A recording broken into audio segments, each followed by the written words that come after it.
guys! Another day, another vlog! Nag-iimpake na nga ako sa mga oras na to dahil lalahis na nga ako dahil di ko na matiis boyfriend ko. 3 days before nga ay nag-iimpake na ako para di ko na makakalimutan pa yung mga dadalhin ko sa aking paglayas. Hoy, walang ganon. Kaya siguro di rin ako natuloy-tuloy dahil excited nga ako. Bago nga ako umalis ay yung boyfriend ko ay nagre-request na bunutan ko daw muna siya ng puting buhok. Eto na nga yung time na aalis na ako. Kita nyo naman mag-isa lang ako nga aalis dahil kanya-kanya na nga kami ng aking boyfriend. May work kasi si boyfriend kaya mag-isa lang ako magbibiyahe ngayon. Kinakabahan pa nga ako magbiyahe mag-isa kaya di rin siguro ako natuloy-tuloy agad dahil nga sa mga napapanood ko. Kakapanood ko nga ay napupuspon yung pag-uwi ko. Sa wakas ngayon nga ay natuloy na rin. Sa mga oras na to ay naghihintay lang ako na umalis na yung bus dahil wala pa nga pasahero. Meanwhile, na-surprise nga yung mama ko sa pag-uwi ko at sa regalo ko sa kanya. Sa mga di nakakalang birthday ng mama ko kaya rin ako umuwi. Tong regalo ko kay mama alam kong matagal na niya tong kinakanta sa akin. Nagkataon lang talaga at wala pa tayong money kaya di pa agad nabili. At sinakto ko na rin ang birthday niya. Tuwan-tuwa nga rin siya dyan dahil gustong-gusto niya yung kulay na ganyan. Mababaw lang naman mga kaligayahan namin. Kahit anong regalo ikatutuwa na namin yan dahil simple lang naman kami mga people. Umaga na nga ako nakarating sa bahay tapos nakita ko nga tong dating tindahan namin na nasira sa bagyong Karina last month. At syempre kapag bagong dating ka, di maiiwasan ng magmaritisan. Usapan dito, usapan doon. Pag-usapan natin yung mga ganap na di tayo magkakasama-sama. Pag-usapan natin mga buhay ng iba, charis. Pero aminin nyo kapag uwi kayo ng probinsya or kapag nagkita-kita kayo, di nyo maitatanggi na nagmamaritisan muna kayo bago nyo gawin yung mga bagay-bagay na gagawin nyo ngayong araw. Diba?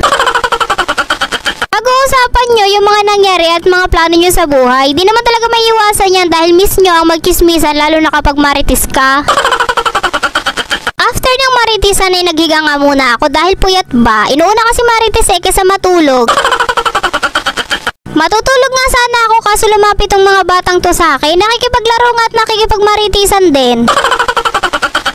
Imbis na matutulog ka nga ay hindi na lang dahil panitawa nga tong mga batang to.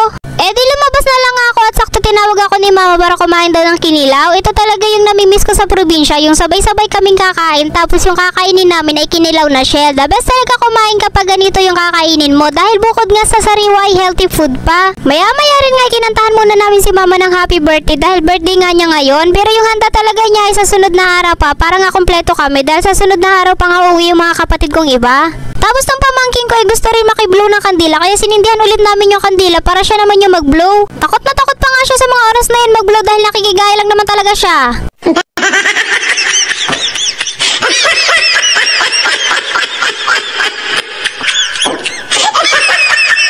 Kaya nga yung ending ay si mama pa rin yung nag-blow para nga hindi na siya matakot. After ng maraming ganap nga itambay muna dito sa gilid habang maingay ang paligid. Mula magbiyahe nga ay wala pa akong tulog. Kita nyo naman yung mata ko, puyat na puyat talaga. Pero yakang-yaka nga natin yan. Nakakamiss yung ganito sa probinsya. Yung para bang wala kang problemang dala-dala. Basta easy ka lang muna dyan sa tabi at huwag munang isipin yung mga problema. Relax muna ang sarili sa sariwang hangin at sa ingay ng paligid. Ganern! Ito nga yung puno ng ampalaya na niyayabang sa akin ng aking kapatid dahil tumubo na lang daw siya ng kusa dito sa bahay namin. Sabi ko nga akin yan dahil bahay namin yan. At kinuha na nga ni mama yung bunga niya para may ulam namin ngayon. May napapala rin pala yung pagtapon-tapon lang ng mga buto sa paligid-ligid dahil tumutubo na lang sila ng kusa tapos magugulat ka na lang na mumunga na pala. At ayan nga, panapakinabangan na namin yung bunga ng ampalaya. O, diba may ulam na kami ngayong gabi? Yun lang, thank you for watching. Babush!